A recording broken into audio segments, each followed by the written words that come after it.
Welcome back, everybody, for another deep dive with us. Today, we're looking at something that I think pretty much every project manager runs into. It's that tension between getting things done on time and, following all the rules. Oh, absolutely. And we've got this source here, bending the rules, balancing project delivery and PMO compliance. And it's got this really interesting concept of an emotional bank account, which I thought was pretty cool. So, have you ever had to choose between, perfect paperwork and an actual deadline?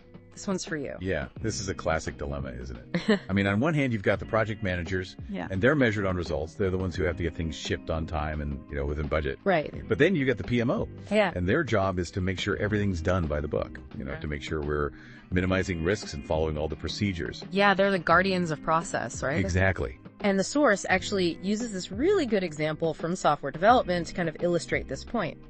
So let's say you're working on a project and you discover this minor bug really late in the game. Now, technically, it should go through the whole, bug fix process, documentation, approvals, all that stuff. But doing that could totally derail your launch. Yeah, I can see how that would be a tough call. Right. So the project manager might be tempted to push that fix through quickly, even if it means bending the rules a little bit, just to avoid delaying the whole project. Right. And the document actually argues that this isn't always a bad thing, Oh, really? Yeah. Sometimes it's about picking the option that causes the least disruption, even if it means, deviating from the process a bit. But wouldn't that create friction with the PMO? Oh, for sure. Yeah. And that's where this idea of the emotional bank account comes in. Yeah.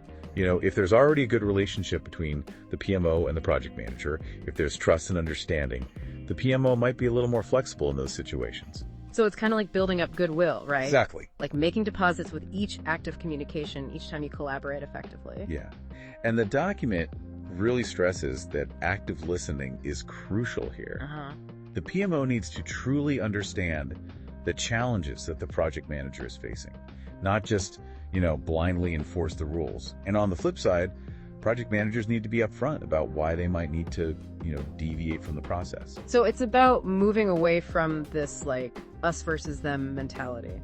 Absolutely. It's about seeing each other as partners who are both working towards the same goal. Got it. So instead of viewing the PMO as a roadblock, you start to see them as a resource. Exactly. And the source even suggests getting project managers involved in the process design itself.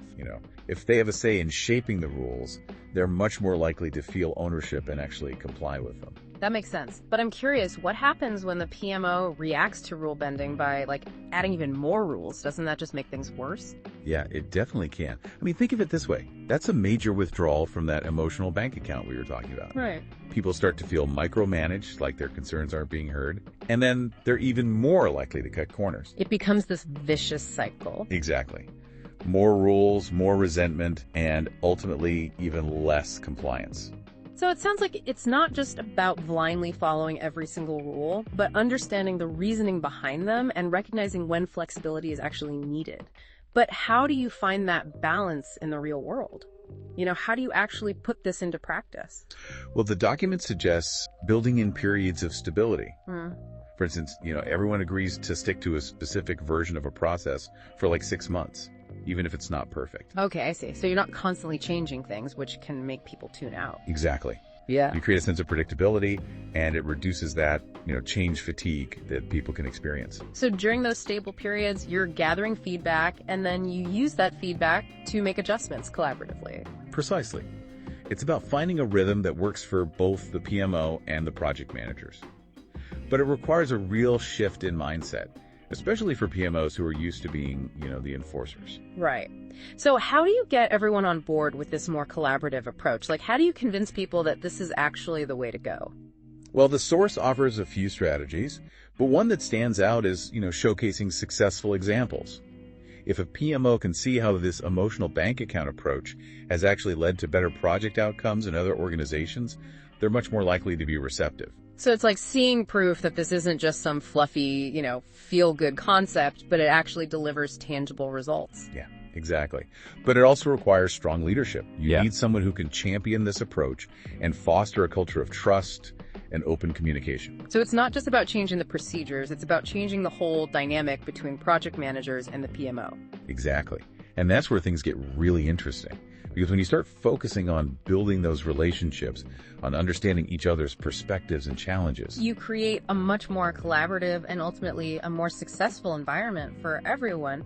Okay, this is a great foundation, but I'm really curious to explore some of those specific strategies for building this emotional bank account. Like how do we actually foster that trust? Yeah, let's dig into that. There are some really fascinating ideas in the document about how to make this concept work in practice. Awesome, let's do that. Okay, so we've kind of laid the groundwork here. We see that this emotional bank account is really key to having a good relationship between project management and the PMO. But how do we actually build this thing? Like, what are the steps? Yeah, there are some really good tactics in the source material. One that I thought was particularly interesting was structured communication. Okay. But, and this is important, not in like a rigid way. You don't want it to be, just another meeting on the calendar. Gotcha. Think more like having certain check-in points built into the project specifically for the PMO and the project manager to connect. And not just about, tasks and deadlines. So not just your average status update meeting. These are more about like the relationship, making sure everybody's on the same page, that kind of thing. Yeah, exactly. The document actually gives this great example of, imagine a project manager. They're facing a really tight deadline and they need a decision from the PMO, like ASAP. Now, they could send a rushed email, trying to explain everything quickly, but that could easily be misinterpreted. Right. So instead, they have this pre-planned short call, maybe just 15 minutes. And that way, everything's clear, you avoid misunderstandings, all that. Exactly. Interesting. It's almost like building in like emotional bandwidth right alongside the project's actual schedule. I like that. Yeah. It's not just about speed, it's about clarity too. Yeah. The document makes this point that, rushing communication, it often leads to those withdrawals from the emotional bank account. But when you take the time to really explain the situation, the PMO's much more likely to understand and be flexible. I bet it also helps head off problems before they become huge blow-ups. Oh, absolutely. If you're talking regularly, you're more likely to catch those little issues early on. Yeah, for sure. And it creates this sense of partnership, Instead of seeing the PMO as like the enemy, the rule enforcer. Exactly. They become a collaborative resource. And the document also talks about, celebrating successes together. Oh, that's a good point. So not just dwelling on, what went wrong, but acknowledging when things go right, even if, maybe a rule or two got bent along the way. Exactly. It reinforces the idea that everybody's on the same team working towards that same goal. And it makes those, inevitable moments where you need to bend a rule a little bit, it makes those less stressful, less fraught. I like that. It's about shifting the focus from like blame to shared success. Right. Okay, so we've talked about communication, collaboration, but what about those times when compliance really is non-negotiable? Like, you just got to follow the rule, no two ways about it. Are there ways to make those situations, less adversarial? Oh, for sure. And the source actually has this really cool idea called process ownership workshops. Okay, I'm intrigued. What are those? So basically, you bring together folks from the PMO, folks on the project management side, and you sit down and you actually review and potentially revise existing processes. Interesting. And the key here is both sides have equal input. So instead of the PMO just like dictating the rules, it's more of a collaborative effort to create processes that work for everybody. Exactly. The document even gives this example of a PMO that used this approach to, they actually streamlined their risk assessment process. And because they involved project managers in that redesign, they were able to make it much more efficient and more relevant to, the actual risks the projects were facing. Oh, that's smart, because it addresses that whole feeling of being micromanaged that so many project managers complain about. Right. If you've had a hand in shaping the process, you're more likely to actually follow it. Yeah. And it lets the PMO tap into that on-the-ground expertise that the project managers have. Right, because they're the ones in the trenches dealing with things day to day. Exactly. So it's win-win.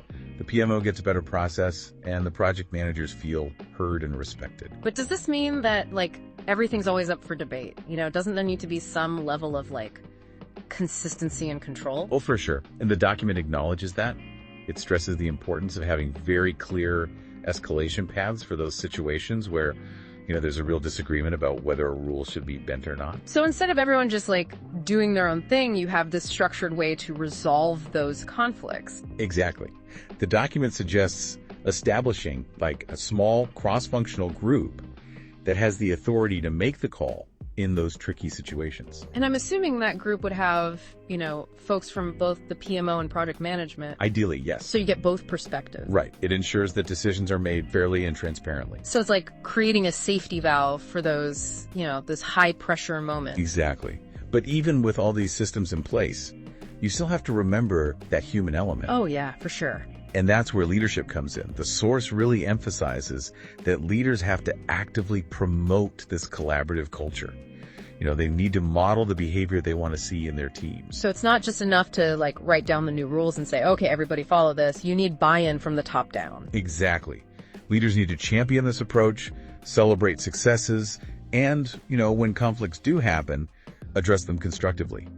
And they need to make it clear that this emotional bank account, this is important for everyone, not just the PMO and project managers. It sounds like creating this kind of environment is a huge shift in mindset. It is. It's not just about changing procedures, it's about changing how people interact and work together. Exactly. And it's not always easy. But the source makes a really compelling case that the payoff is huge. Yeah. Better project outcomes, stronger relationships, and, ultimately a more engaged and motivated workforce. I get why this emotional bank account is such a powerful idea. Yeah. But, it makes me wonder, how do you actually measure the success of this approach? Are there metrics you can track? That's a great question, and the document actually addresses that directly. They suggest tracking things like the number of times you have to use that escalation process, how quickly those conflicts get resolved, and even, things like employee satisfaction surveys, where you can kind of gauge the level of trust and collaboration within teams. So you're looking beyond those traditional project metrics, like whether you delivered on time and on budget. Yeah. You're looking at those more human factors, too. Right, because ultimately all of that stuff plays a huge role in whether a project succeeds or not. Makes sense. A team that, actually trusts each other, feels comfortable speaking up, they're going to be way more effective. Absolutely. They're going to be more innovative, more adaptable, more resilient when things get tough. It's like you're investing in the long-term health of the organization, not just chasing those, short-term wins. Exactly. And the source really makes the point that that's where the real benefits are, It's about creating this sustainable culture of collaboration and continuous improvement. This has been a really fascinating deep dive. I'm starting to see how this emotional bank account idea, it's not just for project management. Right. It could really be applied in any kind of collaborative work. Absolutely. Those principles of trust and communication, understanding each other's perspectives, those are universal. So if there's one thing you want our listeners to walk away with today, what would it be? I'd say it's that compliance doesn't have to be this, scary negative thing. It doesn't have to be about rigid rules and, everybody fighting with each other. When it's done right, compliance can actually help boost creativity and innovation. And it all comes down to that emotional bank account. Exactly. It's about remembering that we're all human, we all mess up sometimes, we all need support to do our best. And sometimes that means bending the rules a little, but always knowing why you're doing it and making sure everybody's working together towards that shared goal. Well said. It's about finding that balance between, being flexible and still having some consistency. This has been a really insightful discussion. Thanks so much for joining us today and sharing your expertise. It's been my pleasure. And to our listeners, we hope this deep dive has given you some things to think about, maybe even some ideas you can use in your own work. Yeah, and if you're interested in learning more, I definitely recommend checking out the full source document, Bending the Rules, Balancing Project Delivery and PMO Compliance. Good stuff. All right, until next time, everybody, keep those minds open, keep those lines of communication open, and keep those emotional things